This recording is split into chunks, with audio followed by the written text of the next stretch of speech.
अस्सलामुअलैकुम। रमज़ान के इस मुबारक महीने में आइए हम सब मिलकर एक पल के लिए रुकें और कुरान के साथ अपने रिश्ते पर ज़रा सा गौर करें। चलिए, सबसे पहले खुद से एक सवाल पूछते हैं, पूरी ईमानदारी के साथ। इस रमज़ान में हमने अब तक कितनी बार कुरान पाक को मुकम्मल किया है? ये सवाल किसी को जज करने के लिए नहीं है, बल्कि सिर्फ एक छोटा सा सेल्फ चेक है। देखिए, पता ही नहीं चला और हम इस मुबारक महीने के आधे सफ़र को पार कर चुके हैं। अब हम रमज़ान के दूसरे और ज़्यादा कीमती हिस्से में दाखिल हो गए हैं।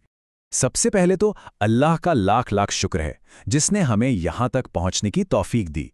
रमज़ान का हर एक दिन, हर एक लम्हा एक बहुत बड़ी नेमत है। तो हमारी गाड़ी कहाँ तक पहुँची है? क्या हमने कुरान की तिलावत को कई बार पूरा कर लिया है? या शायद 2 बार? या कम से कम 1 बार तो हो ही गया होगा? या अभी तक 1 बार भी नहीं? कोई बात नहीं, बस खुद के साथ ईमानदार होना जरूरी है। और अगर हमारा जवाब अभी तक नहीं है, तो हमें खुद से ये पूछना होगा कि आखिर हम इंतज़ार किस चीज़ का कर रहे हैं। रहमत और बरकत के ये कीमती दिन और रातें सच पूछिए तो रेत की तरह हमारे हाथों से फिसलते जा रहे हैं। अच्छा, अब एक बहुत ही दिलचस्प बात पर आते हैं, वो है रमज़ान और कुरान का रिश्ता। ये कोई आम रिश्ता नहीं है, ये बहुत ही गहरा और बहुत ही ख़ास है। ये जुमला हम सब ने सुना है ना? रमज़ान को सिर्फ भूख और प्यास का महीना नहीं, बल्कि इसे कुरान का महीना कहा गया है।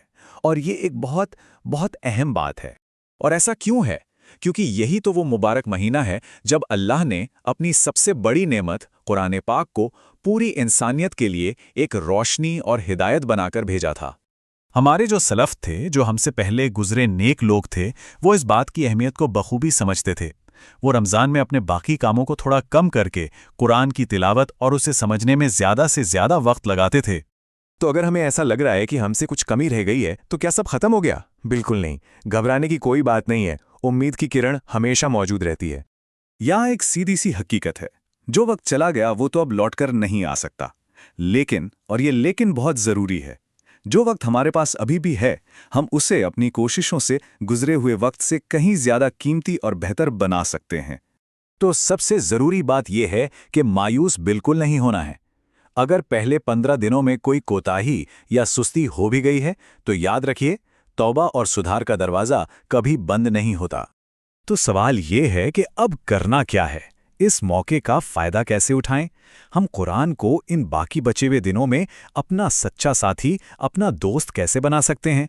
इसके लिए 3 बहुत आसान से कदम हैं। पहला, तिलावत की मिकदार को थोड़ा बढ़ाएं।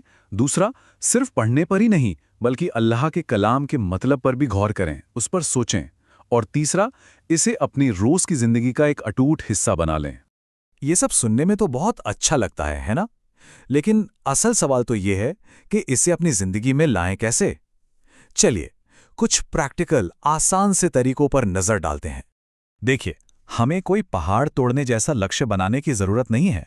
शुरुआत छोटे छोटे कदमों से ही होती है।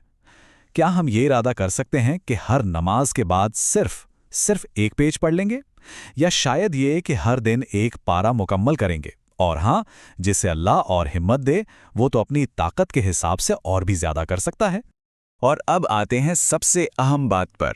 आखिर में हमें यह समझना होगा कि रमज़ान में हमारी असली कामयाबी का पैमाना है क्या? ये एक बहुत गहरी बात है, इसे ज़रा गौर से सुनिए।